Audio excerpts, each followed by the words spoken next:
Don't forget my name. We go round and round and up and down once you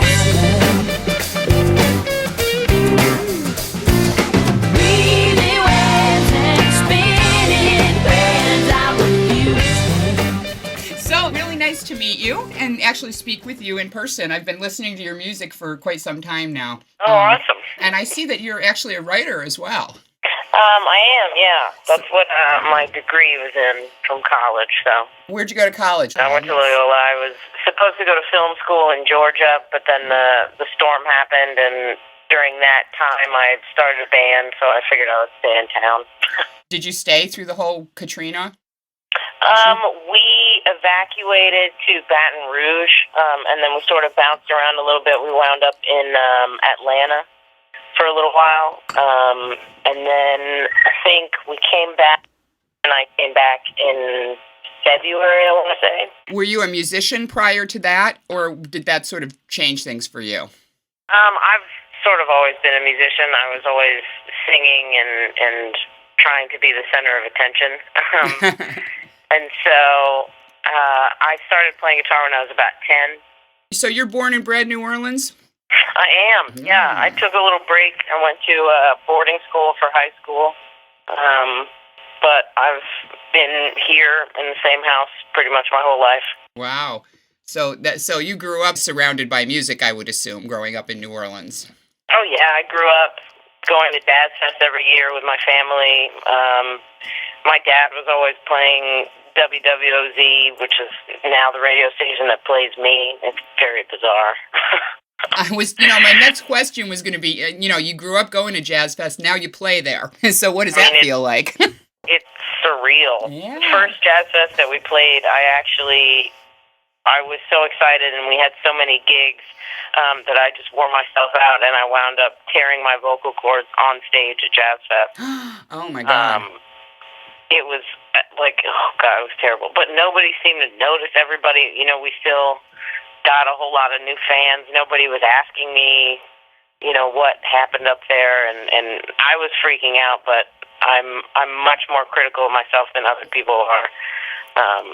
So my first experience playing Jazz Fest was as terrifying as it could possibly be.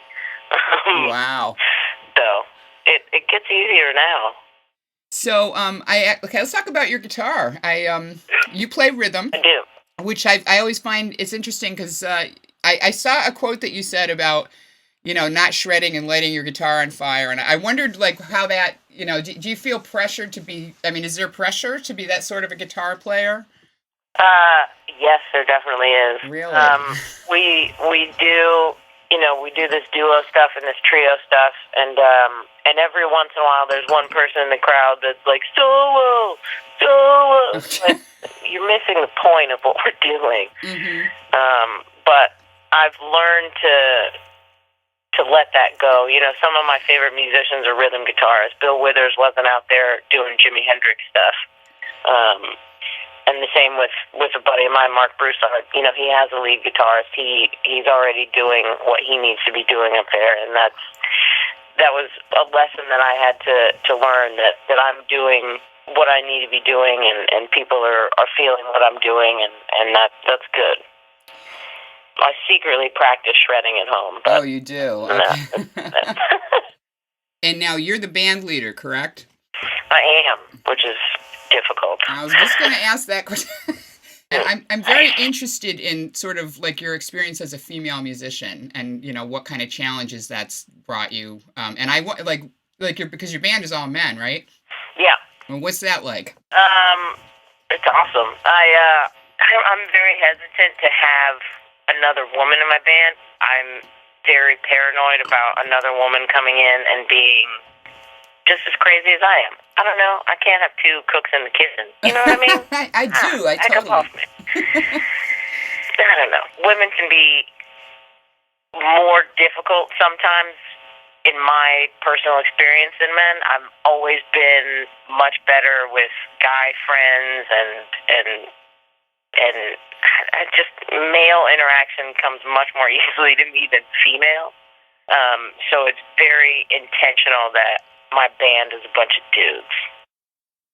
And they respect you as a leader. Do you ever have any sort of, are there issues around that? They're very encouraging of me, taking on the role as a band leader. It did not come easily for me, but they're very professional and they're very respectful of me as a band leader and encouraging me. If they're playing something that I don't like, they'll be the first to tell me, is that okay? Do you want me to change anything? This is your music. We want to make you sound good and all that stuff. So they're really awesome. I got the best bunch that I could possibly have.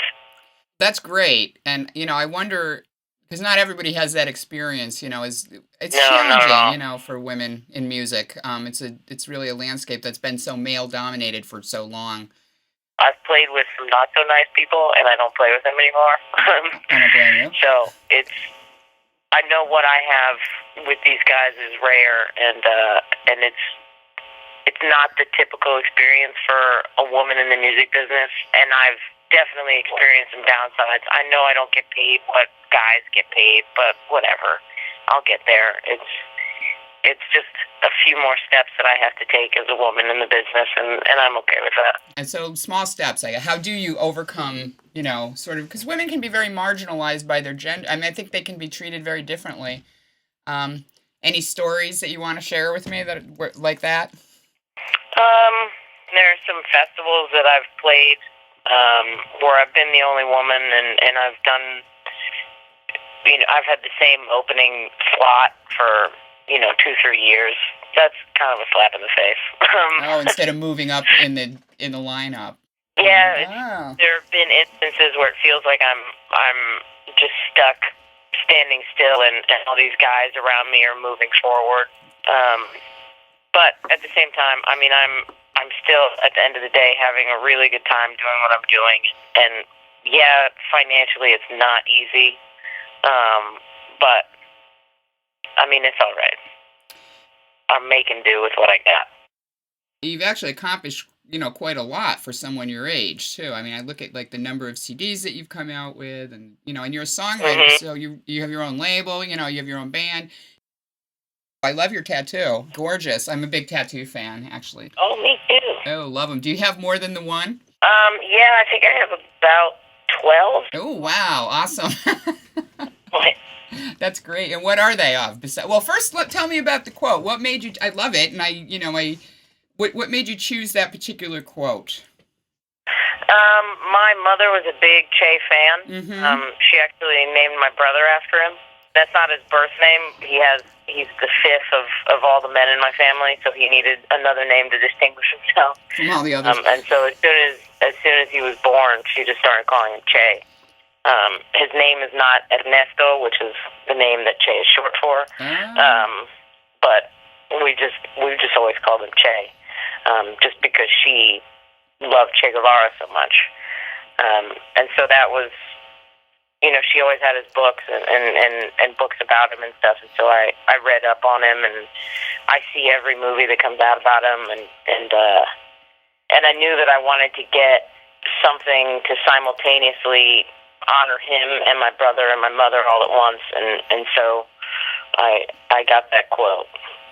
Is there something about that quote in particular beyond all the connection to your family, which is awesome? I get that too. But does that resonate with you particularly? Because he said lots of great things, Oh yeah. But you picked that one. So what was it about that quote? That tattoo in particular was my way of saying that I wasn't going to have a 9 to 5. I was a paralegal for a long time, and I had to cover up my tattoos to go to work, and this one is kind of difficult to cover up. Unless I wear long sleeves every day, which is just not reasonable in New Orleans. And so it was sort of me saying what I'm about to do in terms of committing myself to the music business is not going to be easy.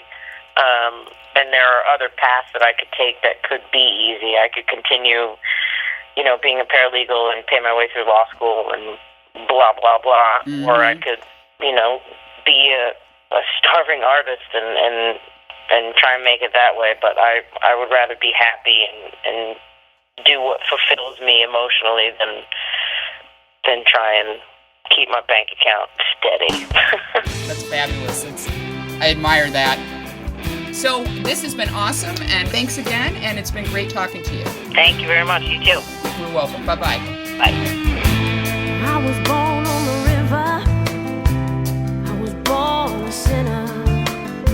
I got blood on my hands, but I don't give a damn because I did it for me. See, I'm a child of the bayou, a southern girl through and through. I've seen the floods in the streets, I've heard the screams and the heat, and I know just what I mean. The tide is rolling in to wash us all away. Lord, come and save us all, 'cause there ain't nothing left to do but pray. Mississippi rising, coming to